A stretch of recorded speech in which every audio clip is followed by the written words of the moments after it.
Learning to make choices is another very important self-advocacy skill. Choices are a very big part of everyday lives. Every day we decide what we're going to do. What are we going to eat? What are we going to wear?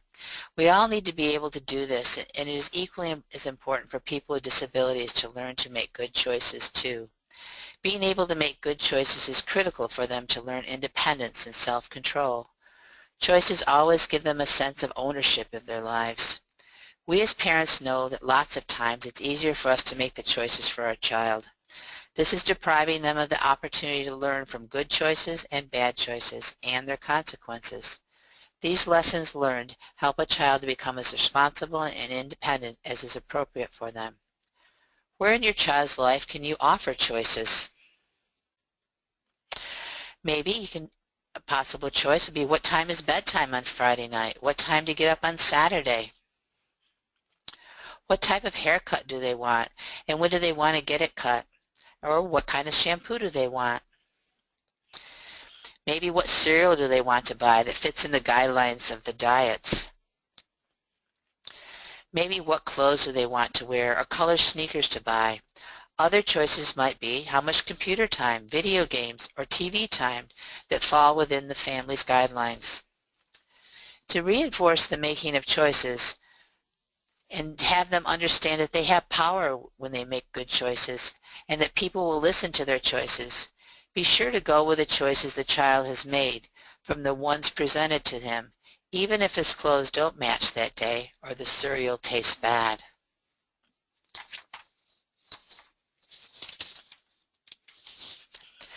Learning to make decisions. Going along with the skill of making choices is making decisions. Decision-making is one of those skills that helps people move through life with meaning instead of proceeding without specific goals or plans. What do our children need to learn about making good decisions that will help them make better choices? What steps can we teach our children about decision-making? Let's take the example of Rose and the steps she goes through to make a decision. Rose has been invited to a sleepover Friday night, and she's a starter in the basketball game on Saturday morning. First, stop before you act. Don't answer immediately. Give yourself a minute to think it over. Why do I want to do this? Rose wants to do it because these are some girls that she would like to be friends with, and it sounds like fun. What are my options? I can go, I can not go, I can go for a few hours and then come home. What are the consequences of my actions? If I go, I'll be tired for the game Saturday morning. If I don't go, the girls will think I'm not much fun and might not invite me again. If I go for a few hours, it'll be hard to leave. How will my decisions affect others? If I go, my new friends will like me, but my basketball teammates will think I'm letting them down if I'm tired. If I stay home, I will be rested for the basketball game Saturday, but my new friends will be mad.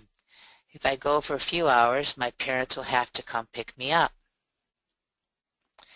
Is this in my best interest?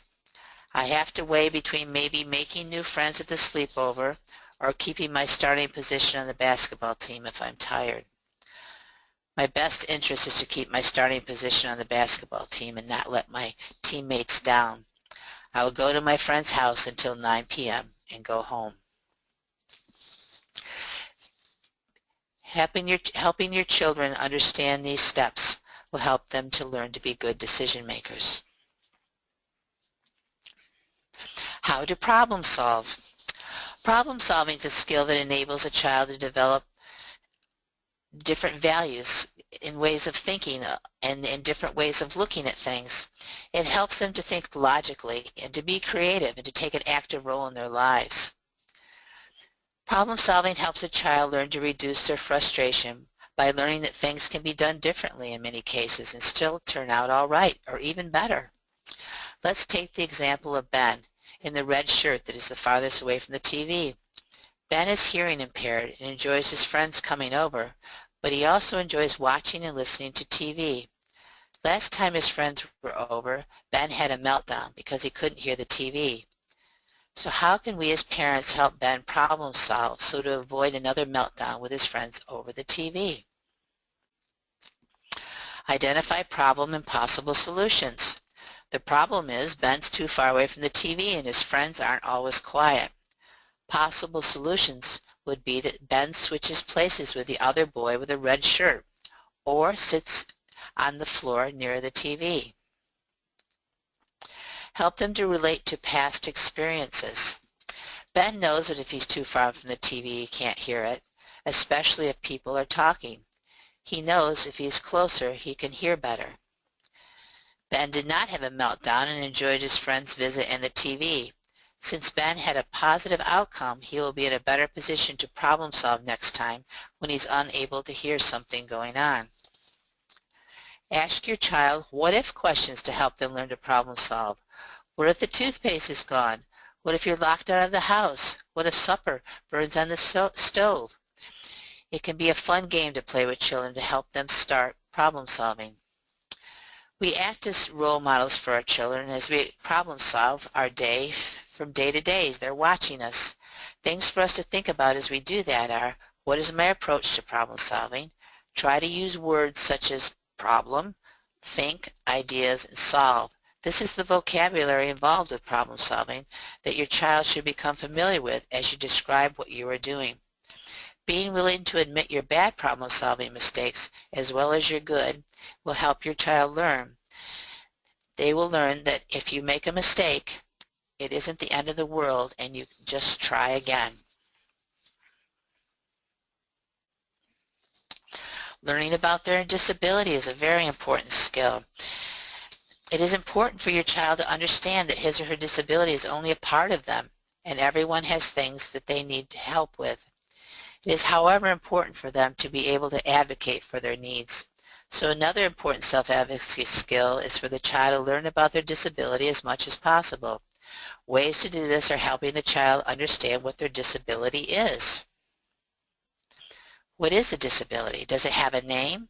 How does it impact them? Does it impact them with their mobility, their learning? What areas of learning? Math, reading? Does it impact their ability to speak? Impact them socially? How does their disability impact them? It's important for them to understand that everyone is unique, and that's all right. Not everyone with the same disability will always have the same needs, and everybody has some needs. What are the child's strengths? And do they know when they don't need help? And will they be able to express that and not be afraid? What are the child's weaknesses that they do need help with? And can they let someone know what they need help with and not be afraid to ask? Being able to explain their disability and when they need help allows them to be an active member of what's going on around them and in control.